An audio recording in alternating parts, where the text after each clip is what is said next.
with impairment and disability. If it's your first time joining us, welcome along.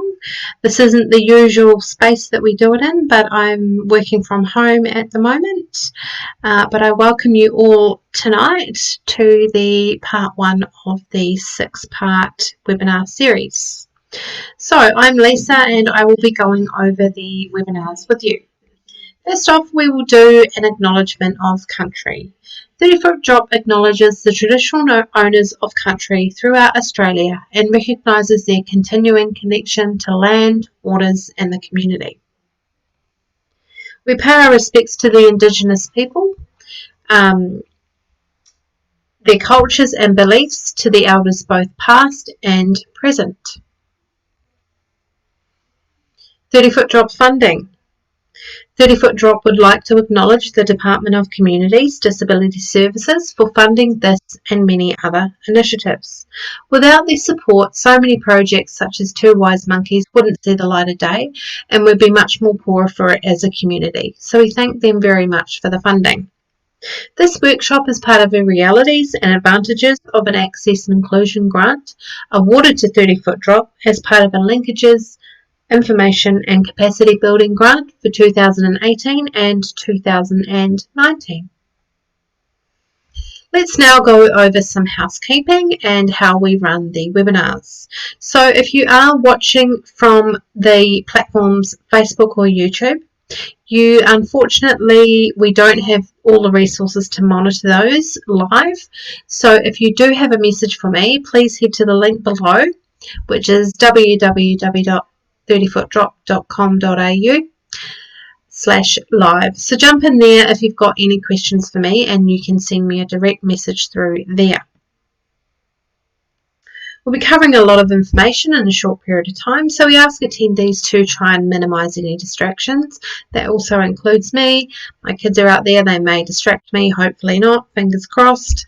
But anyway, there's lots of information that we'll be going over, so if you can minimise the distractions, it'll be beneficial to you.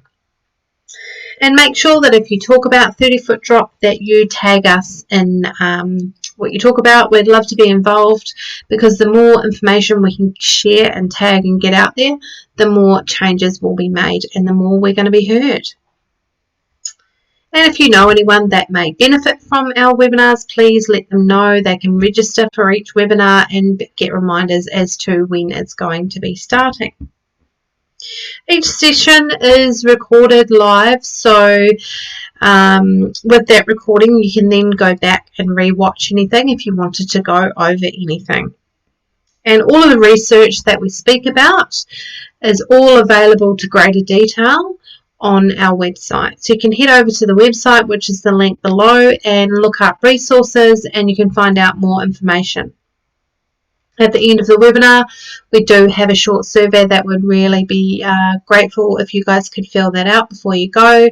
So jump on the link below and then go into live and find the Tapping In Part 1 survey. Okay, so let me introduce myself. I am Lisa and I am one of the Two Wise Monkeys. I am Hear No Evil. So looking at me, you probably can't tell what I may suffer from. My impairment is more of a hidden impairment, whereas Ben, the director, who has seen no evil, is more of a visual. You can see that he has a disability. He's in a wheelchair. But through him, you will realise that you will see no evil in impairment and disability. He realised that from his accident, which put him in a wheelchair, he realised that people just don't know enough. There's not enough education out there for businesses and everyone else in general. So that is why we run these workshops, so that people can become more aware on what there is to offer, how to employ someone with impairment, how to go about it, how to change your marketing, how to target that lost market.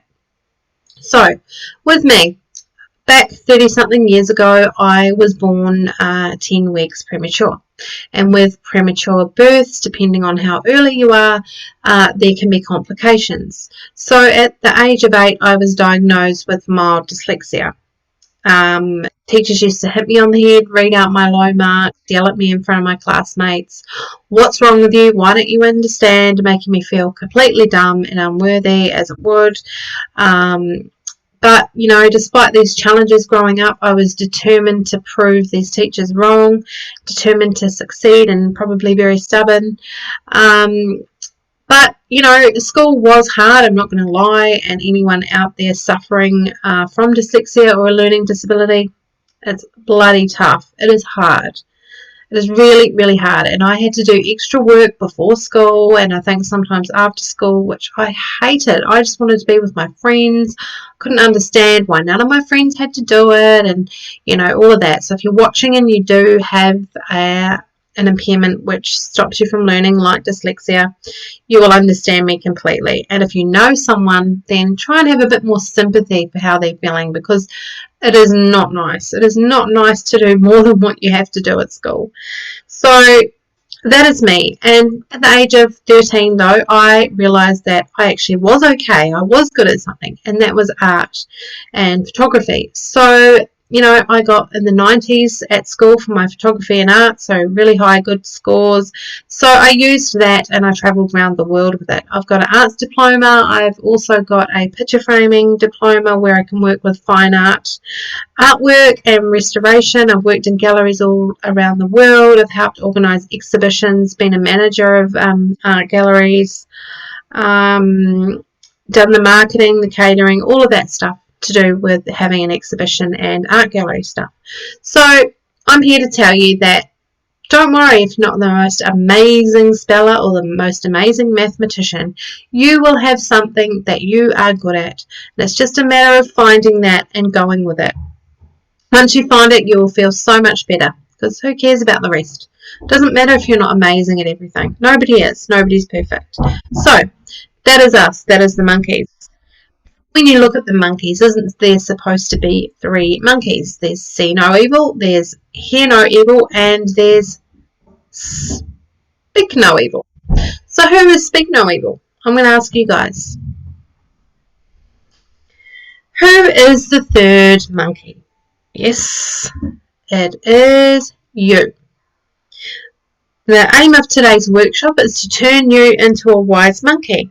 You'll begin on a journey of realising, impairment or not, that we are all human and deserve to be treated and acknowledged in the same way as everyone else.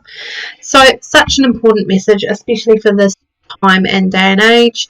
No matter your religion, how you appear, your disability, your impairment, your sexual preference, your religion, it doesn't matter. It doesn't matter who you are, what you look like, anything like that. You all deserve. Can you come out, please? Good girl. Good, go out. Otherwise people are going to ring me. Shut the door, please. Shut the door. Shut the door. Sorry about that little distraction. Sometimes that happens. Shut it properly, please. And the other one. Now, what was I saying? Yeah. So no matter how we appear, how we look, we all deserve to be treated and welcomed and accepted in the same way as everyone else. So if you did want to become that 3rd monkey of Speak No Evil, we do have these gorgeous t-shirts which are behind me, and they're available in black and white from kids size 5 to 5XL adult. They range from $15 to $25. So that's what we're about, and that's how we came about. Now let's go over the outline method of tonight's workshop. Sorry, getting a bit distracted with my little interruption. So how are we going to get you started on the path of a wise monkey? Well, there is a lot to learn about people with impairment and the opportunities they represent as employees. First up, we will examine and bust some of the common myths around employing someone with an impairment. After a little myth-buster session, we will get down to brass tacks and look at the subsidies available when employing someone with an impairment and how to access them. The final subject we will be talking about is workplace modifications, and we will go over how to access these. And to finish up, we will have an open forum session where you can ask any questions. But please feel free to ask any along the way if you do have any. Now, what is our teaching method? How do we cover this? And always with the Two Wise Monkeys, the answer is fun, open and honest discussions. If we can't be open and honest about disability and impairment and how we feel and what we need, then changes aren't going to be made. So we all need to come together to make these changes so that everyone feels accepted and happy and enjoying life. So you will notice that there's very little written content on the slide so far. That is because we're all here to interact with each other, and also we don't believe in death by PowerPoint, and it's nice and easy to read. It's nice and clear, and if you do have a learning disability or you do have a hearing impairment or a vision impairment, this kind of setup is easy for everyone to follow. It's nice bold colours, there's not too much stylized script, there's not too much wording. But if you are watching and you are finding it hard to hear me, or you do have a hearing impairment, jump over to the platform Facebook and turn the sound down and you will get subtitles. So that is really great that Facebook have done that, and let's hope other platforms follow suit. Let's now go over some terminologies of these words. So we're going to talk about the difference between disability and impairment and the difference between access and inclusion, because lots of people get these mixed up and think they are the same word, whereas in fact they're not. So the first one is impairment. Impairment is an injury, illness or congenital condition that causes or is likely to cause a loss of difference in physiological and psychological function. In short, your impairment is your medical diagnosis. So my medical diagnosis is that at 8 I was diagnosed with mild dyslexia. A disability, on the other hand, is the loss or limitation of opportunities to take part in society on an equal level to others due to social and environmental barriers. So it is, as the word implies, something that makes you unable to access something. So an example for someone with a learning disability or dyslexia like me: too much wording, stylized script, and definitely complex, confusing information is really hard for us. And this means that we are not understanding what's going on within your business or service, which then makes it hard for us to get the right information that we need to be able to use your business or service. And this is especially important to know because some people's disabilities, like mine, or impairments, are hidden. So if you've got all these people with hidden impairments and your website is a bit complicated or too much complex information, then they are missing out on your business and walking away from your business and not spending money at your business because it's too complicated. So that is something to think about if you're a business owner and your website or marketing are a little complicated. It's going to be really complicated for someone with a hidden impairment. So next is the difference between access and inclusion. Access refers to the removal or reduction of barriers, physical and attitudinal, to participate in activities and functions of a community. At its core, access focuses a lot on the physical world around us and can be assessed with a checklist. So you own a cafe, for instance, you need to make sure that your doors are wide enough for someone with a mobility issue or someone in a wheelchair or someone with short stature. You may not know what the regulations are for those, or you may not have seen an access list because it's not a legal requirement, which is crazy that it's not. But if you are wanting help with that, jump into the link below when you get a chance, or do it now if you like. And under our resources, we have an accessibility checklist. So you can go around your business and check if you're accessible or not. And it's just the little things that make such a big difference. You know, a little step like this means that someone in a wheelchair potentially actually can't get in your door, in your front door, just that much. And in our live workshops where we do awareness training with businesses and companies, we set up a obstacle and people have a go in the wheelchair, and we set up this tiny little step. And my goodness, if you're watching now and you've done it, you can tell us how hard it is, because it is hard, just a tiny step. So imagine that little difference of changing that for someone to be able to get in your front door and into your business would be huge. So let's now talk about inclusion. Inclusion is more of a psychological state of being and is the process whereby every person, irrespective of their age, disability, gender, sexual preference, religion or nationality, who wishes to, can participate fully in all aspects of an activity or service in the same way as everyone else. Inclusion is making sure that every single person, no matter how they appear, no matter where they're from, they are all included in your business or service. They're all welcome.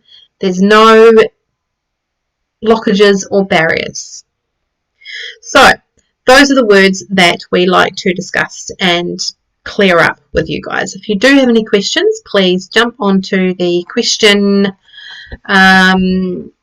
box. So head to the website below, www.30footdrop.com.au/live. Jump in the live box and send me a question if you have one. Okay, let's get into the nitty-gritty of today. And this is employing people with impairment, myths versus reality. So we'll be talking about 7 myths and realities that exist in today's society around the world. Okay, so let's have a look at these myths and reality. Now, these are not just myths that we've made up or we've plucked out of the air. They are 7 reoccurring myths for not employing someone with a disability or impairment from studies all over the world. Let's get into it. Myth 1. People with impairment need special modifications in order to be a productive employee. Now, is this true or is this false? Not everyone needs it. Impairments are like people. Every single one of us is different and unique, and not everyone with an impairment needs special modifications.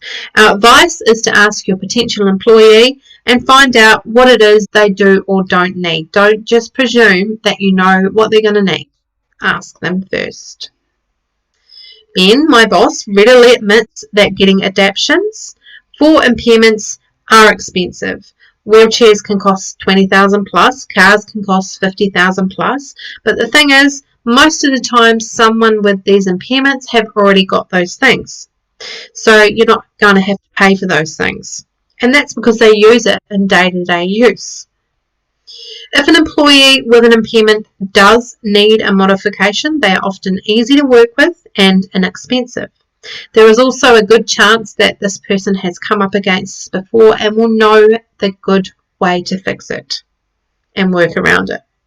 Finally, if there is a required modification that you are needing within your business for your employee, then there is funding available through Job Access, which we will cover a little bit more later on in the session. So it just shows that people with impairment do not necessarily require expensive adaptations to work within your workplace.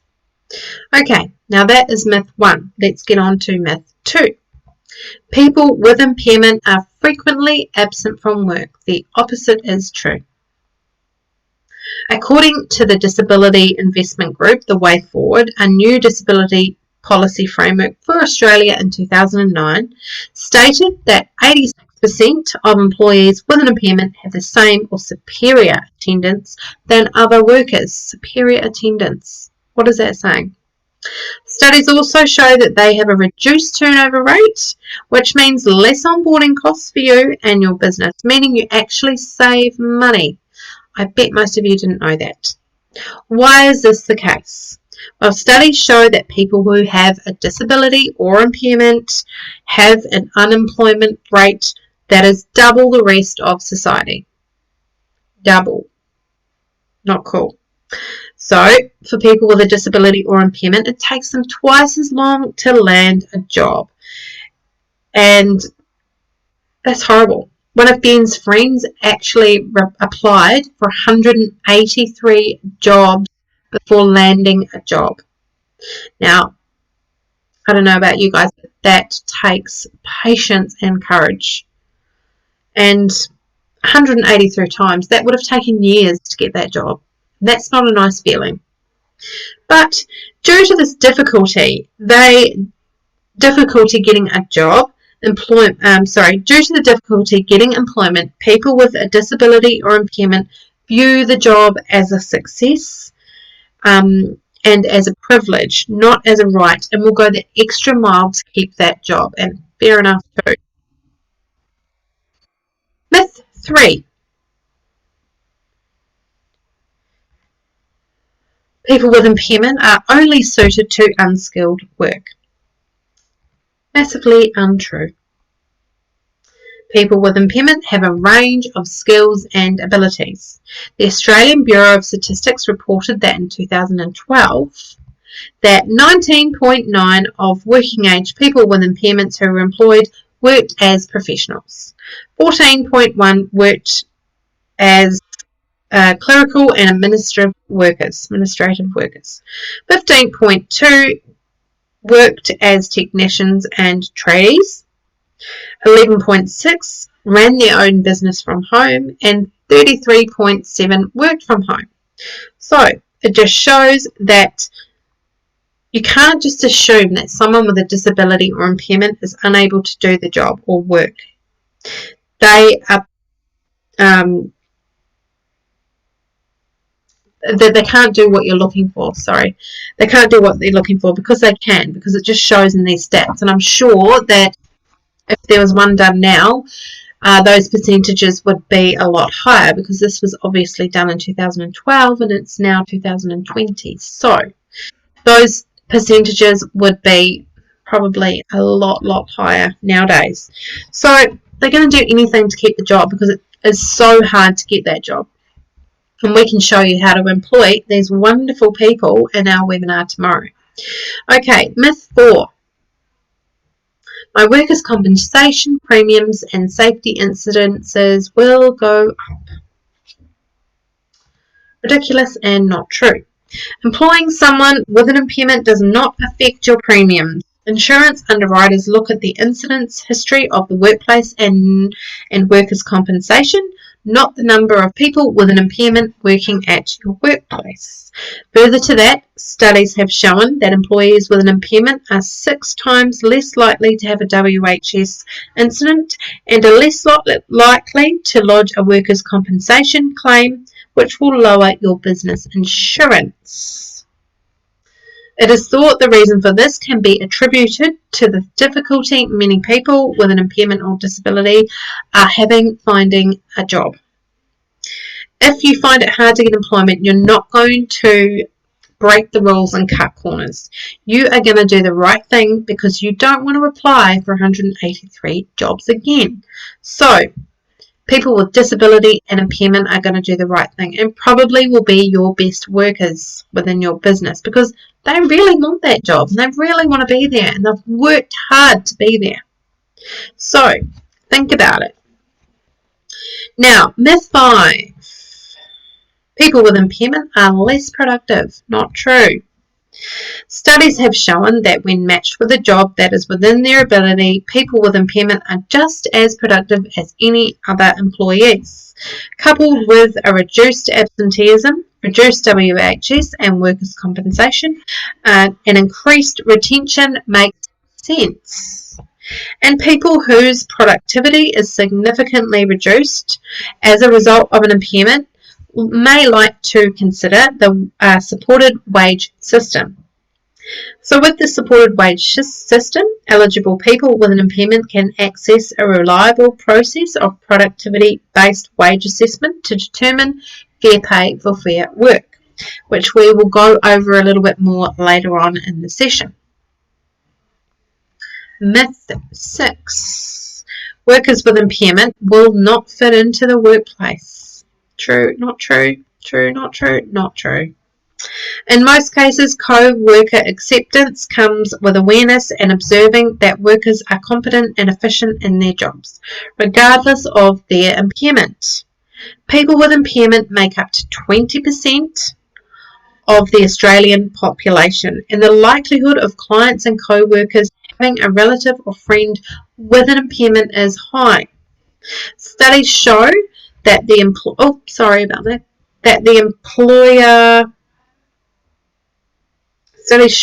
employer initiatives in hiring people with an impairment can have positive bottom line results, increasing staff morale and community recognition as good corporate citizens. In conclusion, your workers are just like anyone else and they need to be given that chance.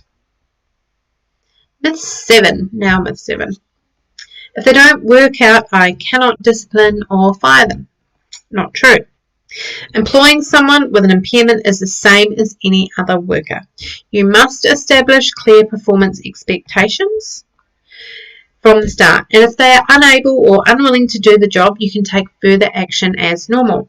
There are no special laws that prevent you from disciplining or terminating an employee who is unable or unwilling to do their job. So, these are the 7 myths, and I hope that they made sense to you. Some of them will probably be a little surprising, so I hope that can mean that you can start thinking about getting the ball rolling and going and talking to the right people to get someone employed within your business, because a lot of these myths aren't true. Now, let's get into some of the subsidies that are available when employing someone. Okay, when employing a person with impairment, there are various opportunities depending on the job seeker profile and role hours. These are designed to offset training and other costs during the initial period of employment. This is an amazing incentive to employers. These subsidies can be released in a lump sum or flexible payment contingent on the following: the award rates being paid, the minimum hours being worked as per agreement, the employee being registered with a disability employment service, which we go into more tomorrow for webinar part 2. We're going to go right into the disability employment services, how they work, how they can help you, and you as an employee and an employer. So please join us for that. But now we will go over some of the subsidies which are available to you as an employer. These are basic outlines and some criteria may apply. Okay, the first one is wage subsidy, the wage subsidy. This is $1,500, and the requirements are that the person needs to be registered with a disability employment service. A DES provider is their name for short, and the candidate will need to do an average of 8 hours a week over 13 weeks, with the intention of going on to doing 26 weeks. But the payment is still made if the job has to end at 13 weeks. So the intention is to go to 26 weeks, but if it doesn't work out for some reason, the employer will still get the payment until 26 weeks, which is amazing. More incentive. Okay, now next one is wage start. This is $6,000. The requirements are, once again, that the employee is registered with a DES provider, that they are under 50 years old, and that they have been long-term unemployed and trying to seek a job for 52 weeks or longer. And once again, they will need to do an average of 15 hours per week over a 26-week period. Next one, number 3, is restart subsidy. This is getting into the bigger numbers. So this is $10,000. The requirements are that they are once again registered with a DES provider. They are 50 years old and older. They've been looking for a job for 52 weeks or longer. They need to receive an average of 20 hours per week with an intention to going on to, with a period of 26 weeks. Minimum of 26 weeks duration. So with these hours though, you can chop and change them. So say they only do 10 hours one week, they do 30 the next week, and so on. You can change it to make it work for you and your employee. It doesn't need to be 20 exact hours a week. You can chop and change it to suit you both. So the last one is the supported wage system, which is what we talked about before, fair pay for fair work. This is a bit more information on that. So this particular subsidy is more complicated, but in short, it revolves around the concept of fair pay for fair work. It allows candidates who cannot perform all the job requirements to receive a productivity-based wage and not disadvantage the employer financially. An assessment determines the gap between the actual required and standard performance due to the worker's health condition or disability, and then the percentage of the hourly rate is payable. For example, if it's determined that someone is producing 70% of the work, the job requirement, then the relevant award is applicable, but only at 70% per hour. So that's another incentive and something else to think about. And if that was a reason why you might not have taken that step to employing someone, then that's something to look at. Okay, next, how can employers access their subsidies? Contact your local disability employment service and get started today.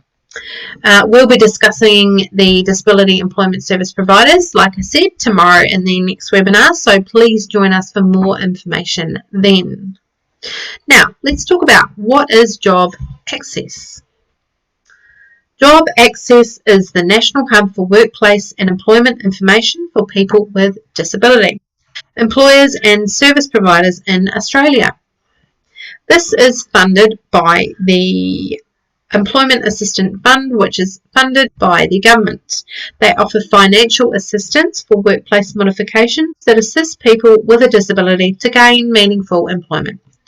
Amazing incentive once again. Right, workplace modification. These are what funding you can get, what types of things you can get funding for within your workplace, and these are just some examples. So the workplace modifications can be used for the following: making adjustments to the physical workplace. They can be used for modifications to vehicles and specialist equipment. They can be used for information and communication devices. Auslan interpreting services, having someone come in and go over Auslan. Specialist services for employees with specific learning disorders or mental health conditions. Use them as a whole team and go and get your some disability awareness training for your whole workshop. Mental health awareness and first aid training. So these are all things that Job Access can help you with in and around your workplace, and it doesn't just include obviously for the employee. You can get everyone involved through awareness training and specialist services. So the application process. Most disability service providers will facilitate and arrange any assessments that are required. They know what they're doing and they are really good at their job. But you can also do it yourself if that's what you want to do. So you submit your application to Job Access. Job Access assesses your application if applicable. If the application is successful, Job Access advises if a workplace assessment is needed. If you're asking for something big, they will then come and assess this requirement. If no assessment is required, then workplace purchases the goods and services and then gets reimbursed by Job Access. If Job Access is required, then a specialist will come in and work out what needs to be done, and workplace purchases the goods and services and then is reimbursed by Job Access. So there's all sorts of different things that can happen with this. You may need to be assessed, you may not, just depending on how much money is going to need to be spent. Okay, so the funding for the modifications. let's now look at that. Physical workplace funding adjustments and building modifications are capped at $30,000. So that's a lot of money to put towards making modifications. Auslan Level 1 interpreting is for work-related activities for employees who are deaf or have a hearing impairment, including remote interpreting and real-time captioning. It is capped at $6,000 for every 12 months. So you can have an Auslan Level 1 interpreter come in, and it's $6,000, and you can do it every 12 months. That is awesome. Auslan Level 2 interpreting is for job interviews and related activities such as site visits, completion of tests, and information sessions for people that are deaf or have a hearing impairment. That funding is uncapped. Auslan Level 3 interpreting is to help co-workers receive training in Auslan Certificate 2 to communicate with employees who are deaf or have a hearing impairment and who use Auslan as their main method of communication. This is capped at $855, which is brilliant. Disability awareness training. This is $1,500, and you can apply for this funding. You can apply for it for disability awareness training for the whole workshop. This is capped at $1,500 for each employee with a disability within a 12-month period. So if you have someone with a disability, impairment, mental health conditions, anything like that, and you want to run a disability awareness training workshop for your whole business or your whole team, every employee, then because you've got that employee there with the health condition or the impairment, you can have everyone join in and do that awareness training workshop with that person so that you're all made aware of the do's and don'ts and the wants and needs and all those things. So that is awesome. And we also do run disability awareness training workshops where we come to your business and we go over all of this with you and your workers. So those are all amazing things, and Job Access can help you with those if you wanted to get in touch with them to talk about anything that you want to. And also, if you are wanting to employ someone, then jump over tomorrow and you can go through the disability employment services and how they work and how to apply and look for that amazing, beautiful employee that is waiting to come and work within your business. So that is the tapping in part 1 for tonight. I hope you all enjoyed it and it all made sense to you. There's so much information in there. I get a bit tongue-tied and my throat gets sore from talking so much. But anyway, lots of information. I hope you liked it. If you do have any questions, please jump over to the open forum now, which we will be doing. But if you do have to go, you can go. I'll let you go. But please, before you go, jump onto the link below and fill out that survey. So that, is tapping in part 1. Fill out the survey and then you can go. But if you do have a question, please stay on the line and I will hit the open forum button. And you can ask me any questions that you like. But if you're going to leave now, please fill out that service and hopefully I will see you tomorrow. Or let your friends know. Let your friends know what's going on, what's happening tomorrow, next Tuesday, and we can help you. Thanks for joining me. I will see those people with questions very soon. Thank you.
Welcome back. There doesn't appear to be any questions tonight, which is fine. I will let you guys go, have some dinner, read some stories to your kids. Yes, I've got to start all that now. But anyway, I hope you enjoyed tonight, and please let anyone else know that may be interested in doing this webinar with me tomorrow. Thank you for joining me, and I will see you very soon.